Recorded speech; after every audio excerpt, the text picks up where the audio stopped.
And with no further ado, Miss Angela.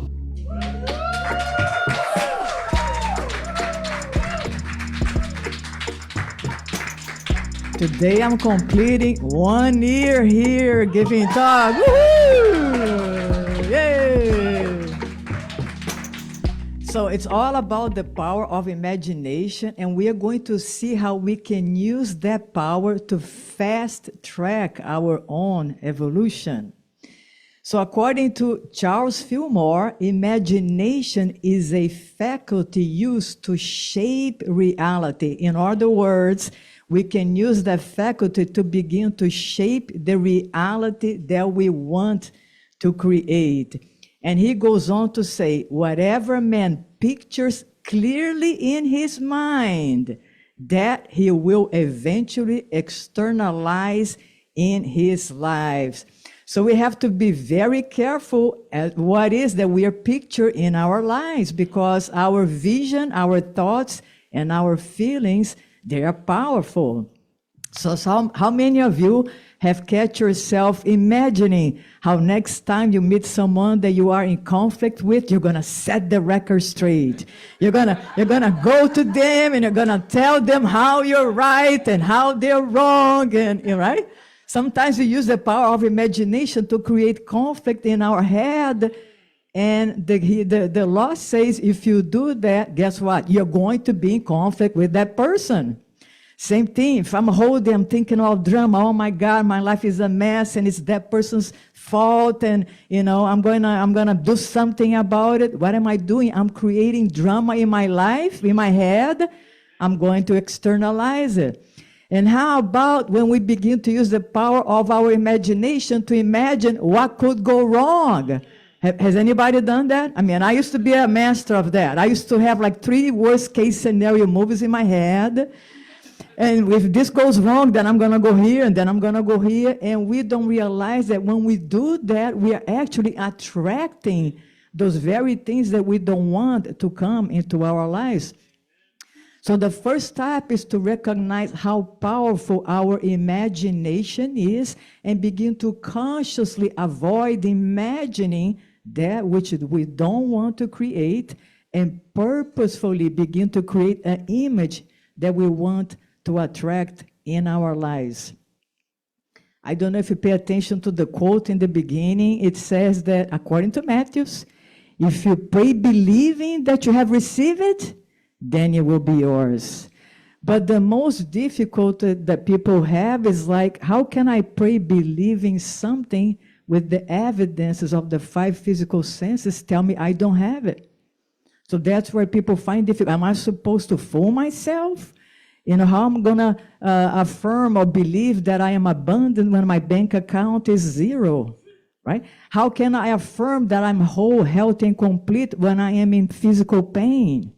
How can I affirm that everything is well when I look outside and it doesn't look so well? Hence, here comes the power of imagination. We can begin to use it to get in touch with the feeling of what it would be like if I had it. How would I feel if I know beyond any measure of a doubt that I am abundant? Forget about the bank account. See, this is the thing. We have been programmed to believe that when things out there change, then I'm going to believe that I'm abundant. When situations and conditions match my requirement, then I'm going to feel safe and secure and at peace. When I find the love of my life, then I'm going to feel loved. So we go out chasing all kinds of things out there, thinking that that's what's going to make us feel happy. And we don't realize, but it's like a node programming running in the back that we need to become aware of so that we can change. I have shared with you that I used to be an athlete back in the days. I used to be a springboard diver, platform diver.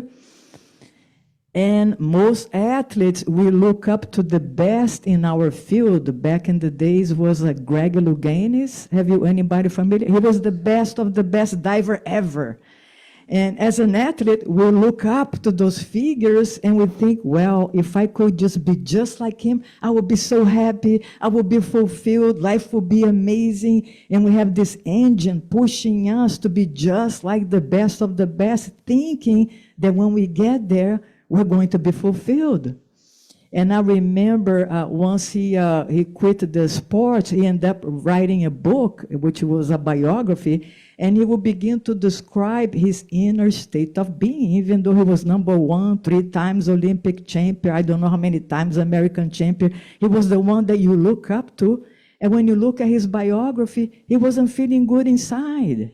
You realize that when you become the champion of your sport, you have that height, oh my God, I'm the champion. And guess what? A few weeks later, life goes on, people go on, and you begin to go into this sense of, something is missing. I achieved the highest, but I'm still not fulfilled. I remember recently watching a movie from Donna Summer. Everybody knows Donna Summer, right? And you look at her, you think, wow, if I'm a singer, if you could just be like her, successful, famous, rich, abundant, I would be so happy, I would be so fulfilled. And when you look at her life, she said that when she was at the peak of her career, she was at the bottom internally. She was feeling miserable. And you think, oh my God, how could it be? So you see how the ego do like little tricks within ourselves. It makes us look outside. When you have that much money in the bank, when you have the right person, when you have the right house, when you have the right car, when you have the right job, you're going to be so happy. And then we go on and on chasing those things. But when we take a pause and we look at those people who have already acquired those things, they're not as fulfilled as our ego makes us believe. So we have to begin to become mindful of what it is that our ego is telling us, because whenever we believe that our fulfillment is going to come from something out there, guess what? We're going to go on a roller coaster ride. Sometimes you're going to have it, sometimes you're not going to have it. So sometimes you're going to be high, sometimes you're going to be depressed. Whereas there is something within ourselves that can give us that sense of peace, contentment, joy, belonging, fulfillment, despite of what's going on outside of ourselves. See, the universe is reflecting back to us what we believe about ourselves and what we believe about other people. So the title of the talk is Assuming the Wish Fulfilled, and it's inspired by Neville Goddard. Is anyone familiar with Neville Goddard? He's a writer back in the 1940s. And he says something like this: dare to believe in the reality of your assumption. Whatever it is that you're assuming, begin to believe in its reality despite of the physical senses. And watch the world play its part relative to its fulfillment.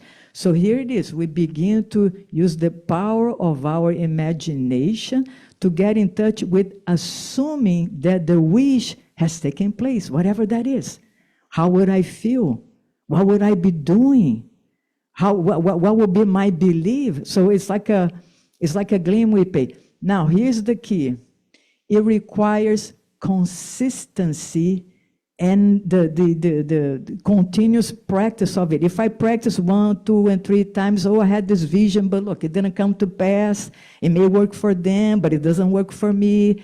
Here's the key. If you look at the life of the founder of Unity, Myrtle Fillmore, she practiced over and over and over for a couple of years. She had to close her eyes to the perception of the 5 physical senses that were telling her, you are about to die, you have 3 months to live. She closed her perception to the 5 physical senses, and she began to use the power of imagination to imagine herself whole, complete.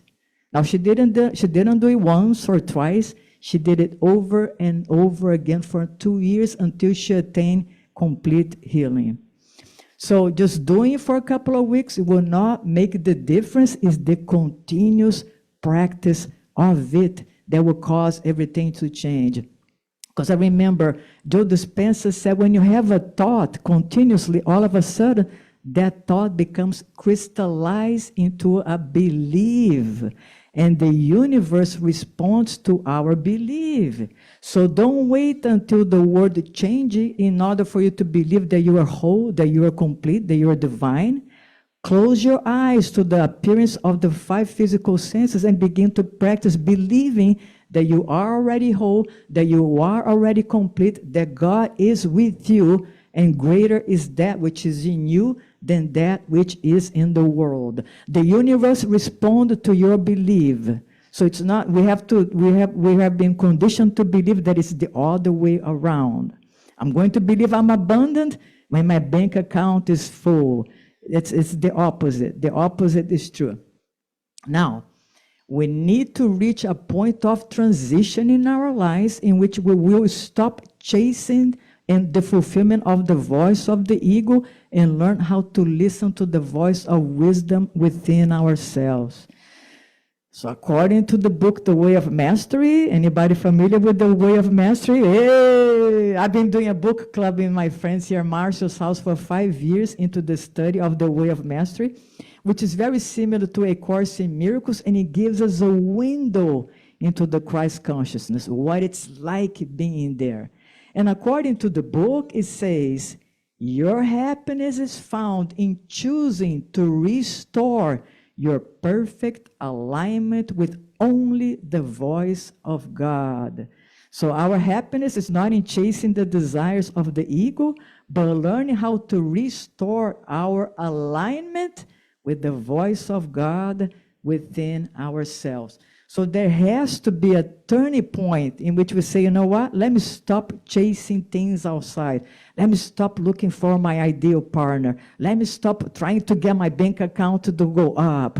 Let me stop, chasing the fulfillments that my ego tells me to do. Like be a champion, be famous, be powerful. You're going to be so happy. You're like, oh, thanks, but no thanks. So when we make the inner transition within ourselves and begin to go, you know what? From now on, I'm going to learn how to use the power of my imagination to get in touch with the feeling of what would be like if I had regained that awareness and that alignment with the kingdom of God within myself. How would I be? That's how I did the practice of meditation today. What it would be like if I knew beyond any measure of a doubt that the universe is for me, that the universe has my back, that I can surrender my concerns about a future, and I can trust the inner flow of wisdom within myself. What it would be like? What it would be like that I know that the universe is all giver, that everything that it's out there, it's mine by divine inheritance. How would I feel? What it's like feeling worthy, what it's like feeling innocence, what it's like feeling compassionate, what it's like having enthusiasm for life, what it's like. See, when we begin to contemplate those things, we begin to create a new belief within ourselves. We're no longer unworthy, we're no longer guilty, we're no longer whatever we used to beat ourselves up. We're not intelligent enough, you're getting too old, you don't have what it takes, you don't have the right education, you don't have enough money in the bank, look at the car you're driving, who are you? It's like, wow, just let go of all that and begin to develop through thinking, visualizing, that we are already one with that source, that we are already abundant, that we are already worthy, that we already have what it takes, what it's like to begin to embody the belief in the idea of already being self-complete. So to bring this message to a conclusion and make the story short, our imagination is extremely powerful. We need to begin to bring some measure of awareness. And when we catch ourselves going into worst case scenario movies or not enough, not good enough, stop, pause, let it go. And begin to introduce to your daily practices what it's like living from that state of oneness, what it's like feeling that I am already worthy. I don't have to do A, B, C to be worthy. I don't need to be an Olympic champion to be worthy. I don't need to be a famous singer to be worthy. I can be whoever I want whoever I am, and feel that I already am worthy. And when we begin to capture and envision those new thoughts and those new beliefs, guess what? According to Neville Goddard, watch how the universe will respond and bring about the fulfillment of all our dreams. Thank you very much.